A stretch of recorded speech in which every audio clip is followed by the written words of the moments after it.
Leviticus chapter 5, verse 1. If anyone sins because they do not speak up when they hear a public charge to testify regarding something they have seen or learned about, they will be held responsible. Verse 2.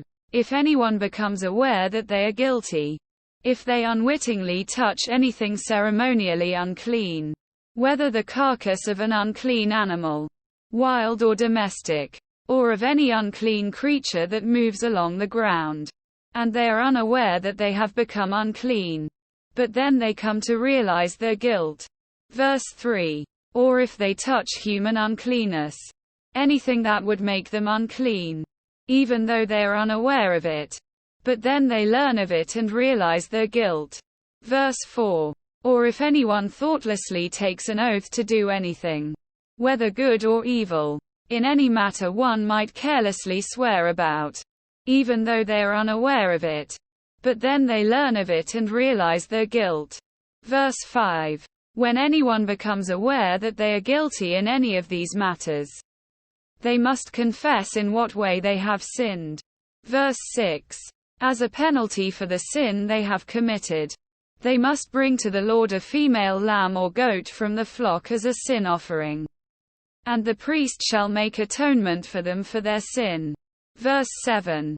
Anyone who cannot afford a lamb is to bring 2 doves or 2 young pigeons to the Lord as a penalty for their sin, one for a sin offering and the other for a burnt offering. Verse 8.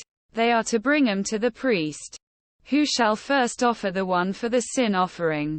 He is to wring its head from its neck, not dividing it completely. Verse 9.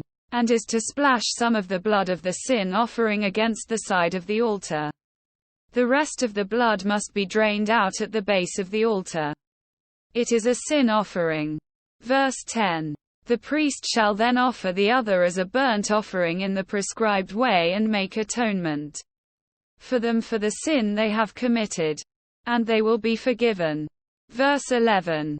If, however, they cannot afford 2 doves or 2 young pigeons, they are to bring as an offering for their sin 1/10 of an ephah of the finest flour for a sin offering. They must not put olive oil or incense on it, because it is a sin offering. Verse 12. They are to bring it to the priest, who shall take a handful of it as a memorial portion and burn it on the altar on top of the food offerings presented to the Lord. It is a sin offering. Verse 13. In this way the priest will make atonement for them for any of these sins they have committed, and they will be forgiven. The rest of the offering will belong to the priest, as in the case of the grain offering.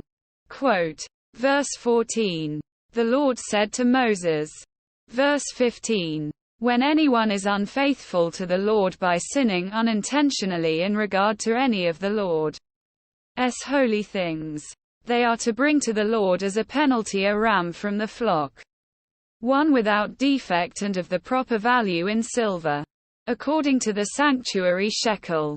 It is a guilt offering. Verse 16.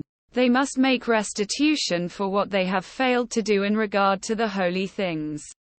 Pay an additional penalty of 1/5 of its value and give it all to the priest. The priest will make atonement for them with the ram as a guilt offering, and they will be forgiven.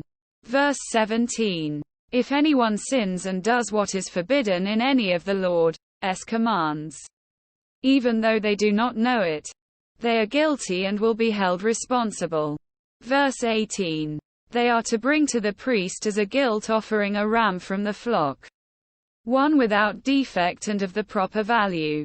In this way the priest will make atonement for them for the wrong they have committed unintentionally, and they will be forgiven. Verse 19.